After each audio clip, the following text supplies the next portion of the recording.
Hey mates, and welcome to More Than Meets the Eyes. For today, we're going to be talking about the G.I. Joe Classified series Haslab, Rattler, Wild Weasel, and Gunner.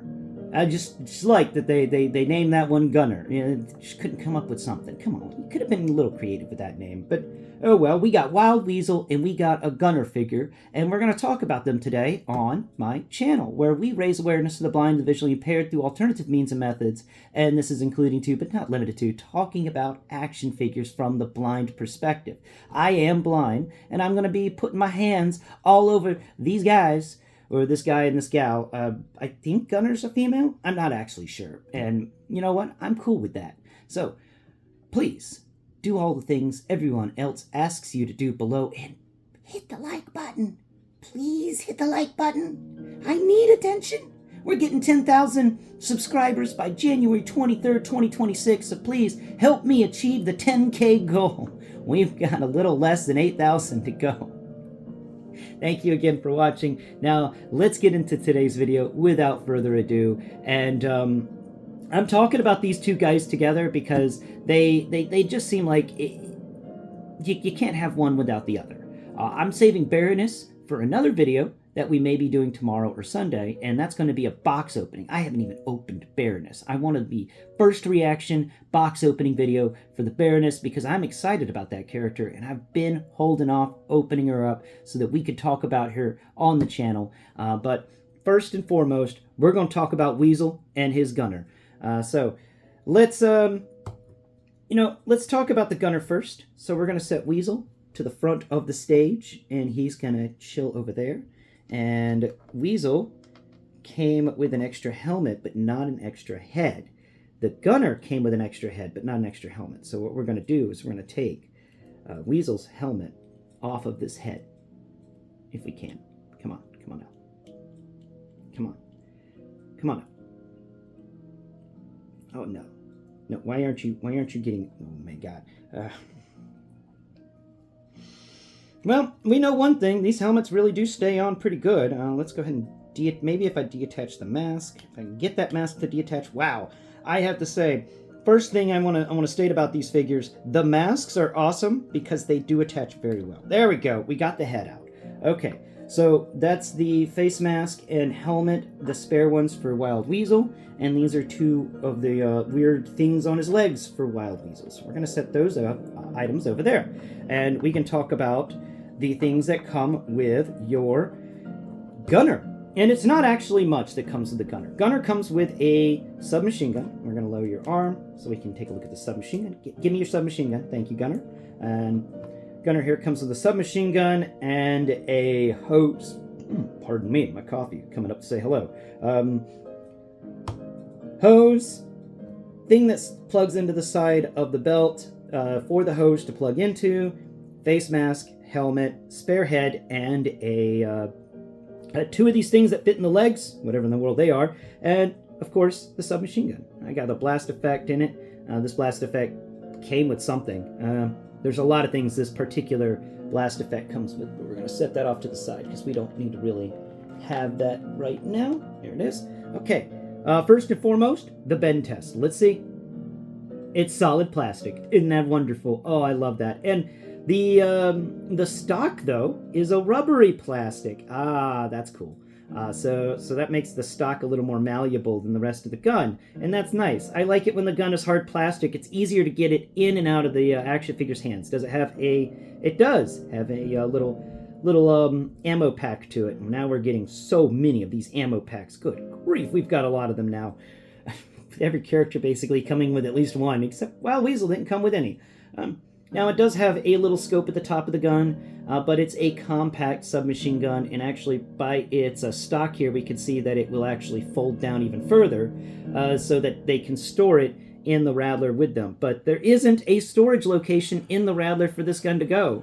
And if you put it at the feet of the gunner, that's going to be difficult for you to get it out because that is a very cramped area. You're going to have to flip the Rattler upside down and give it a couple of shakes to get this gun out from the cockpit. So what I suggest doing is you take the gun and put it in the front cockpit with Wild Weasel. You know, Wild Weasel can hold on to the submachine gun, but otherwise, Good textures, everything we've come to expect. It feels like a real gun, but made of plastic and very tiny. I even like the little catch on the side there, the little lever that you can pull. That's cool. All right, we're going to set the gun off to the side. Actually, we'll set it off to this side, because that's Gunner's side. Okay, now the next accessory Gunner comes with is this cool hose. We're gonna unplug this hose from its mooring here on the side. Let's just go ahead and unplug everything. Come here, give me it all. Okay. All right, so the hose is actually, will you stand? Or are you going to be a butt? There it goes. All right. The hose doesn't actually unplug from this. This is a tiny, compact, I don't know, maybe a compact pocket filled with air compressors or something.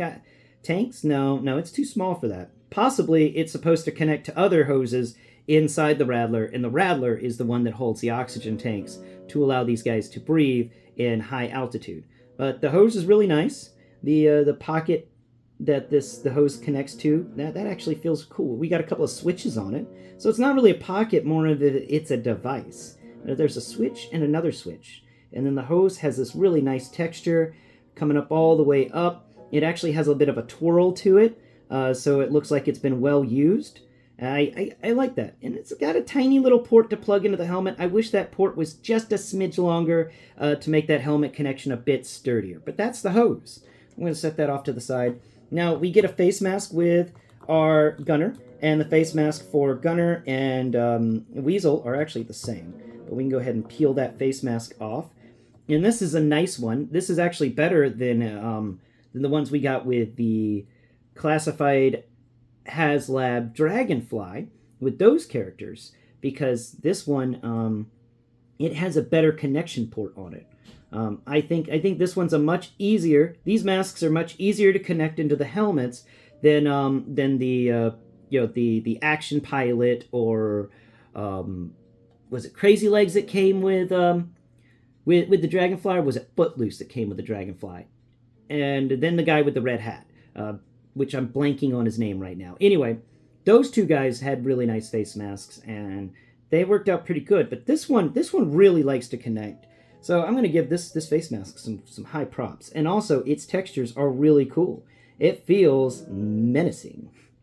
It's a nice little face mask. And it stretches out from either side of the helmet and goes down to this little thing that's similar to what Darth Vader had in the front of his mask, except this one's more of an oval than the triangle that Darth Vader was. So it's like an oval, but it's supposed to be the place where that hose plugs in.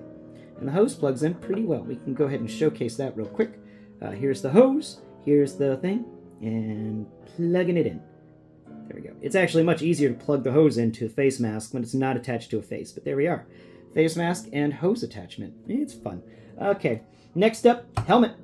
Pull the helmet off. The helmet for these guys is actually not as good as the helmet for the Action Pilot. And I'm a little sad by that. And we also got a similar helmet with Crazy Legs, or was it Footloose, from the Dragonfly. The Night Force guy from Dragonfly. The Night Force team, from the double pack Night Force from Dragonfly, had the helmets that actually like move up and... No.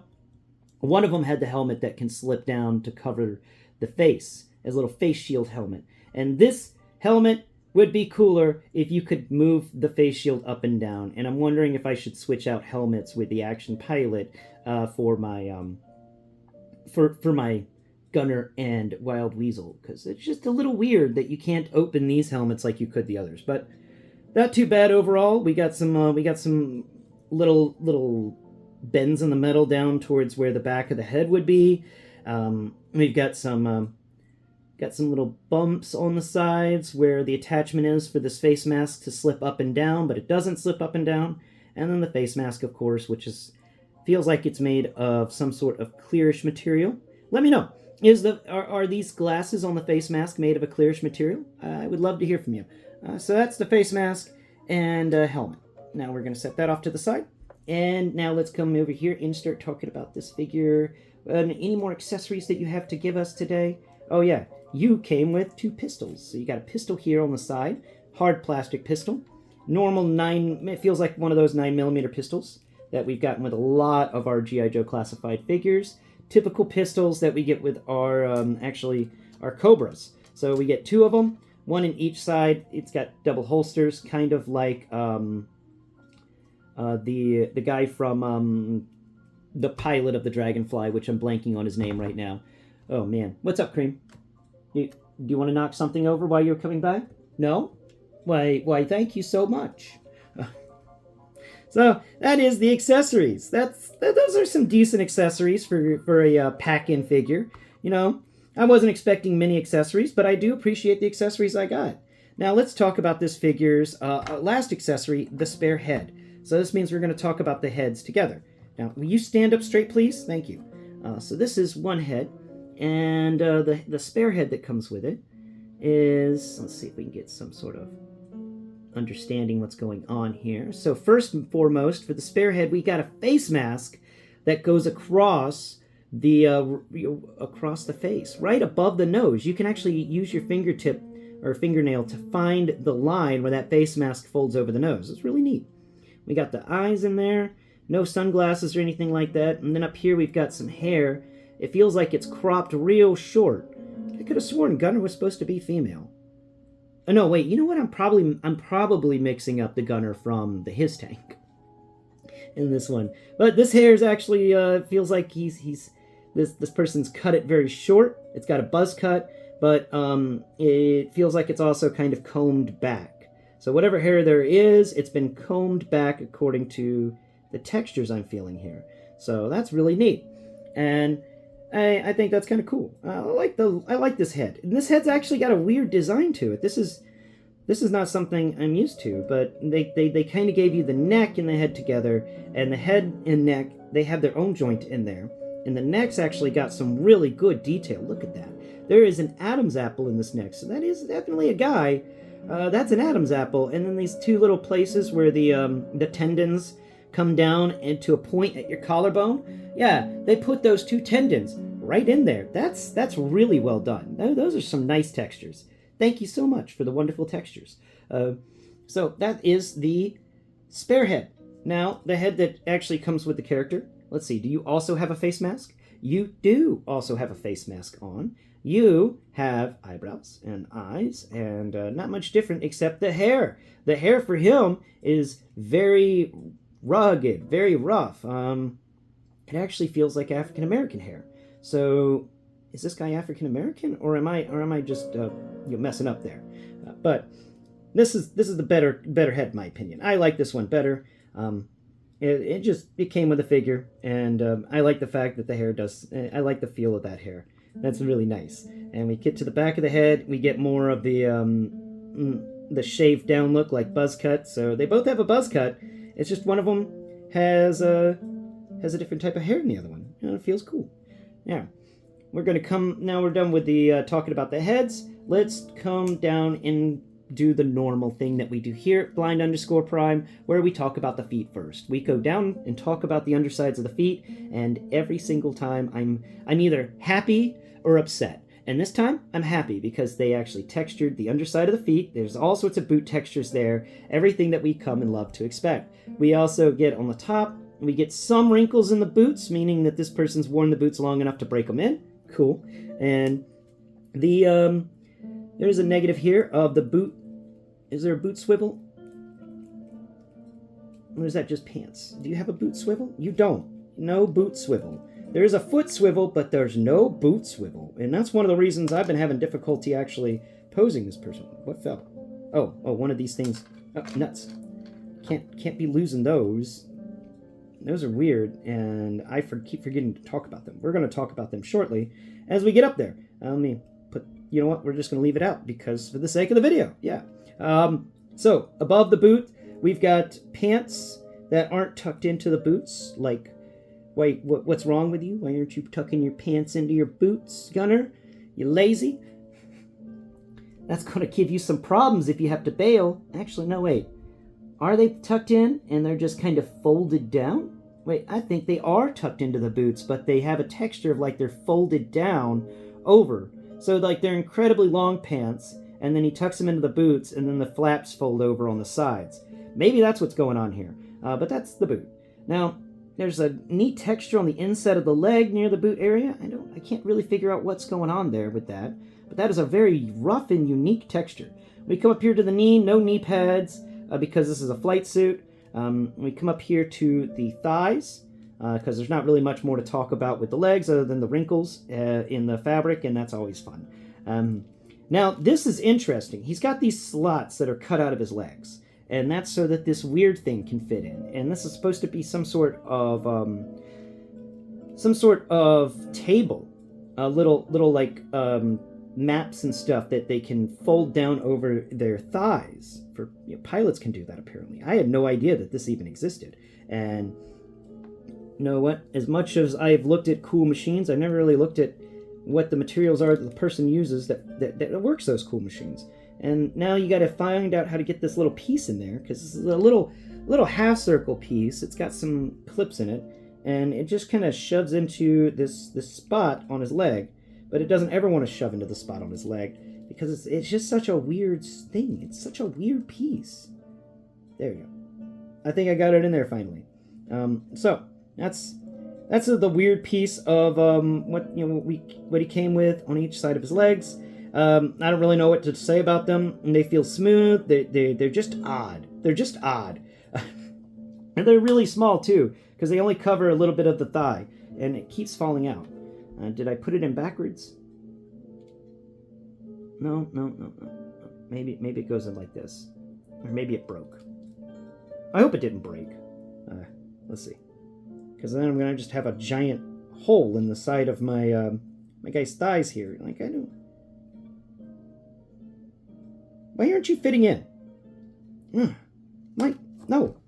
Alright, we're just going to leave it. Because I don't know what's going on with that leg. But that one is just not wanting to fit into that slot that it belongs. But we get this rectangular slot cut out of the leg. The holsters on either side are well textured. We got some like composite material, not leather, but it feels nice. And then we come up here to the groin area. Nice. It's got a... We've got that fold over on the cloth where the zipper is. I always love that. We get a little button there in the pants so he can take his pants off. That's always fun. And I appreciate that they actually texture that stuff in there. On the back, we've got 2 back pockets that are textured in there. And that's also kind of fun. On the front, back up here to the upper body now, we've got I forgot to talk about the leg articulation. So his leg can pull 90 forward, less than 90 back. He can almost get a 90 at the side, but because of the holster, it's not really going to happen too much. There is a thigh swivel, and that went ahead and knocked out this other piece. I'm just going to keep both of those pieces off to the side now. And that is the legs. Also, it is that for some reason, one of these knees doesn't want to bend all the way. Like this one just does not want to go. And I think it's like painted or something, and I don't... There it goes. Oh man, that was tough. Okay. Alright. You really wish they'd give these knees a good bend before they put them in the packaging. Just to make sure there's no excess paint keeping things from sticking together. Now, let's go ahead and talk about the upper body. So his upper body's got that ball joint in it that allows for movement left and right. It doesn't really seem to have anything else in there. Was that a click in the top area? That was. Okay, so there's a bit of a joint right above the ball joint in the upper torso, but it's really hard to do because he's got this vest, this rubberized vest all over him. And I like that, though. This is a callback to older G.I. Joe classified figures from the beginning, where they actually gave them this really cool vest thing or jacket across their bodies, and we got some really cool textures out of it. I do wish it was soft goods. I really wish it was soft goods. That would be a lot more fun, in my opinion, but oh well. We've got the little straps that come around here to the back for him to plug himself in to the Rattler, I guess. And yeah, up here we've got his collar's popped up because he's a cool guy, and there's a few textures on his chest. Now over here to his arms, 360-degree movement.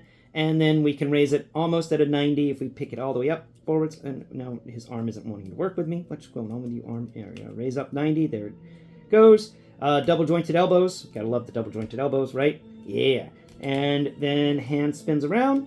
And the textures on the arm are of a long sleeve shirt.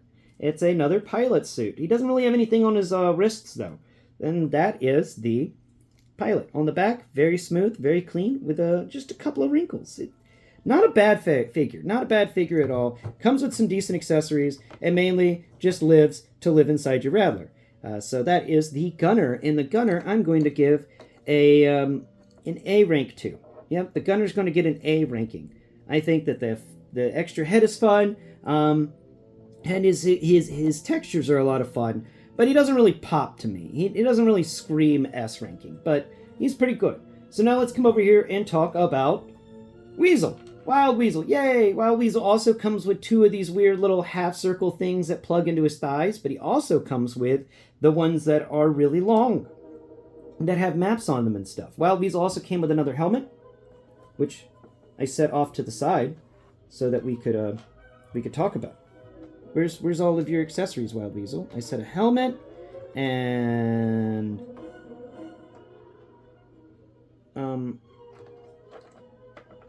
where did the helmet go? There was a lot of stuff that was just set right here for you.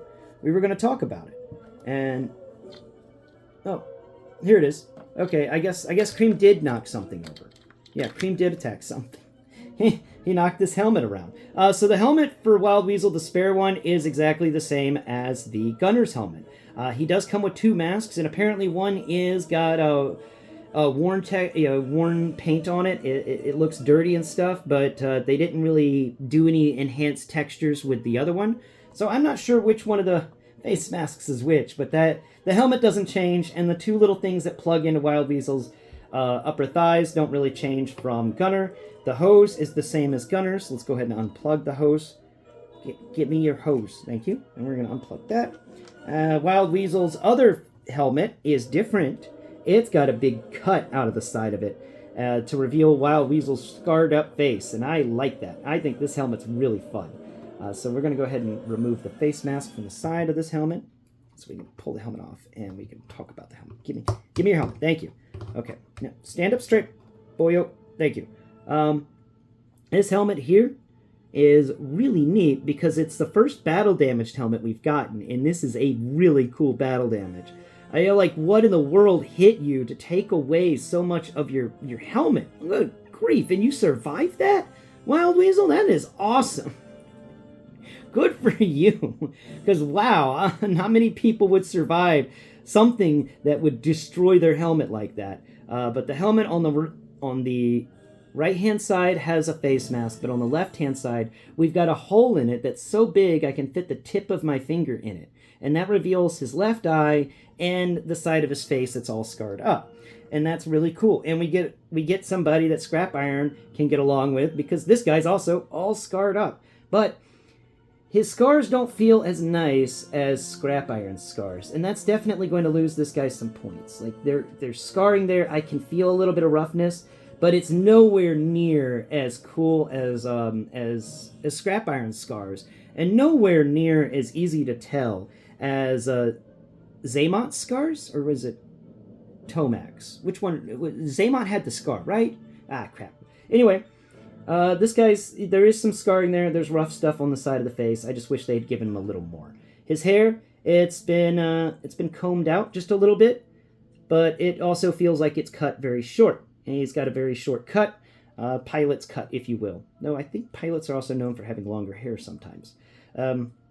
That's about it for the head. And there's not really much going on with the head other than that. There's a nice nose, nice mouth. We've got some decent textures there. Cool eyebrow textures, right?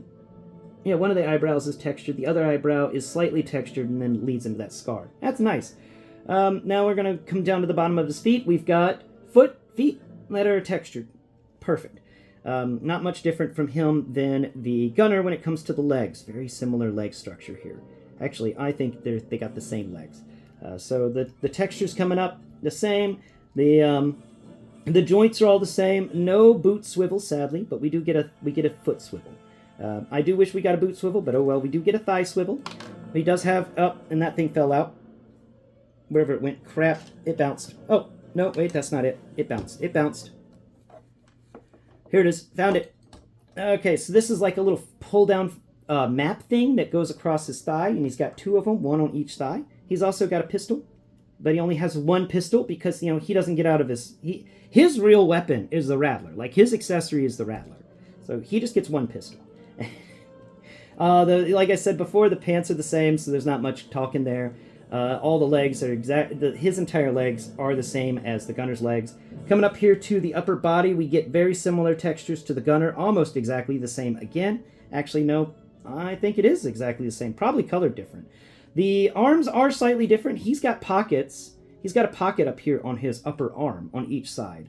And then his lower arms, not really much going on there. There's just a lot of rough textures for fabric. And very similar to the gunner, except here on the right arm, he's got something like a watch or something that's on his right wrist so he can look at it. So yeah, that is Wild Weasle. And Wild Weasle's got the articulation that the gunner has. Now, I would give our Wild Weasle an S ranking. I think Wild Weasle is an excellent figure. The only thing, actually no, A+, because the only thing that I'd say would make him perfect is that boot swivel. Otherwise, this is an awesome figure. This is top-notch stuff. I love the quality. I love the textures. I am loving the Rattler. The G.I. Joe Classified Series Haslab Rattler plus the figures is just an amazing experience. A must-have, in my opinion, for any G.I. Joe Classified collection. And thank you all so much for tuning in to me and Cream today as we go over these two action figures. Until next Prime, bye-bye for now.